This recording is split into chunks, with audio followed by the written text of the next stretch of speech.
ఫస్ట్కి సార్ నేను ఒక ప్రభుత్వ ఉద్యోగి కొడుకున్న అధ్యక్ష. మొదటి మాకు ఏదైనా సరే నెల మొదటి రోజున ఉద్యోగాలు మనకి జీతాలు వస్తాయనేది మాకు చిన్నప్పటి నుంచి అలవాటు. అలాంటిది గత ప్రభుత్వ కాలంలో ఏనాడు 1వ తారీఖున జీతాలు పడలేదు, 1వ తారీఖున ఏది పడలేదు. అలాంటిది 1వ తారీఖున ప్రభుత్వ ఉద్యోగులందరికీ టెన్షన్గా ఆ జీతాలు పట్ల మనస్ఫూర్తిగా ముఖ్యమంత్రి గారికి అభినందనలు తెలియజేస్తాను.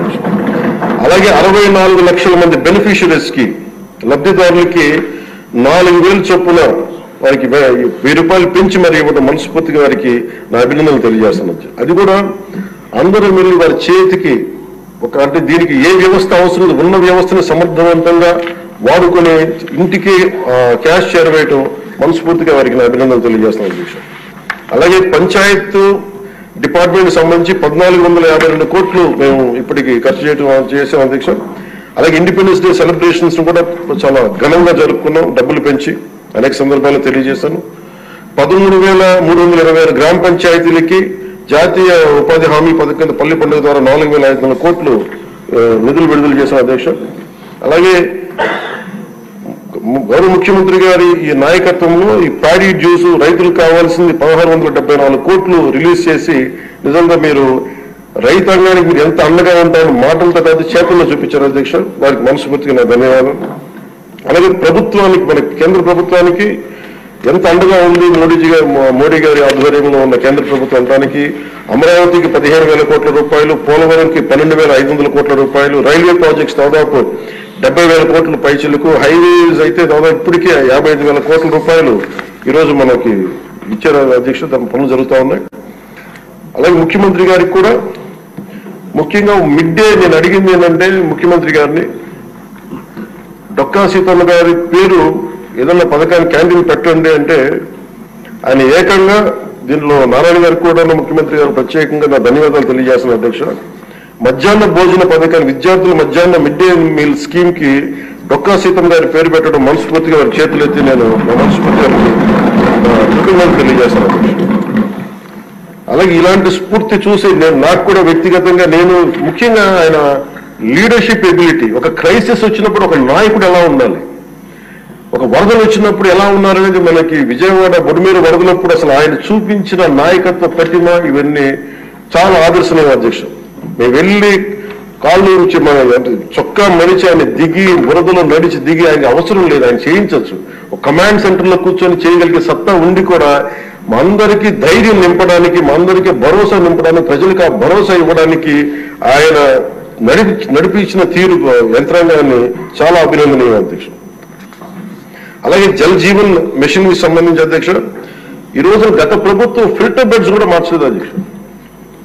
అంటే 4 లక్షలు అంటే ప్రతిసారి ప్రతి నెల మొదటి లేయర్ లో మొదటి శాండ్ తీసి అది అసలు కనీసం అది కూడా కనీసం ఫిల్టర్ బెడ్స్ మార్చిన కాడికి ఈ రోజు పొద్దున మన అసెంబ్లీలో కూడా మాట్లాడిన గౌరవ సభ్యులు కొంతమంది తీసుకొచ్చింది కనీసం మనకి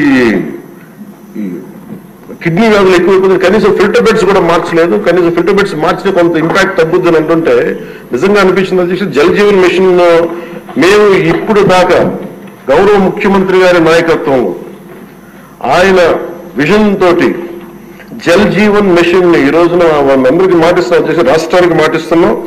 జల్ జీవన్ మిషన్ మన కేంద్రం మనకి గౌరవ ప్రధానమంత్రి గారి ఆశీస్సులతో గౌరవ ముఖ్యమంత్రి చంద్రబాబు గారి నాయకత్వంలో మునిపెన్నడూ లేని విధంగా భారతదేశంలోనే ఎప్పుడు కూడా జల్ జీవన్ మిషన్ ఏ స్థాయి ఇది ఒక మౌనంగా చేస్తాం అధ్యక్ష. ఆ మాట మేము అందరం కమిటెడ్ గా ఉన్నాం అధ్యక్ష.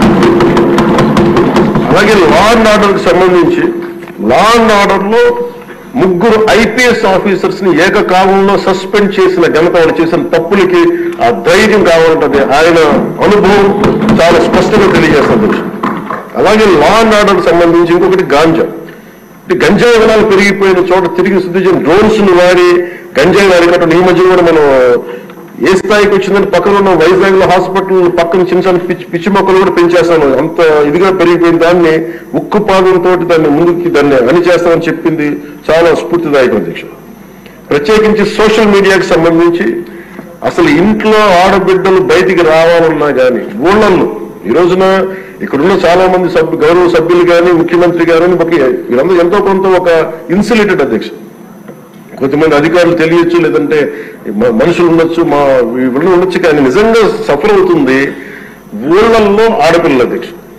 ఈ అలవాటు అయిపోయి, గత ప్రభుత్వం చేసిన అలవాటు అయిపోయి ప్రతి ఒక్కళ్ళు ఒక ముఖ్యమంత్రి స్థాయి వ్యక్తిని బూతులు తిట్టడం, అన్ని తిట్టిన తర్వాత కూడా వాళ్ళకి అలవాటు అయిపోయి ఇంకెవరు తిట్టాలో తెలియక స్థానికంగా ఉన్న ఆడపిల్లల మీద కూడా వీళ్ళు అవాకులు చవాకులు పేలి పచ్చి బూతులు తిడతా ఉంటే ఎవరికి చెప్పుకోలేక వాళ్ళు ఇబ్బంది పడతా ఉంటే బయటికి రాలేకపోతున్నారు. క్రైమ్ మైండ్ సెట్ పెరిగిపోయింది, క్రిమినాలిటీ పెరిగిపోయింది. ఇలాంటి సమయంలో ఆయన ఉక్కుపాదంతో సోషల్ మీడియా యాక్టివిస్టులు అనే పేరు చెప్పుకునే గుండాలకి, రౌడీలకి ఆయన తీసుకున్న చర్యలు, హోంమంత్రి అనిత గారు తీసుకున్న చర్యలు చాలా బలమైన అభినందనలు. ఇదే కొనసాగాలని కోరుకున్నాను అధ్యక్ష. This should be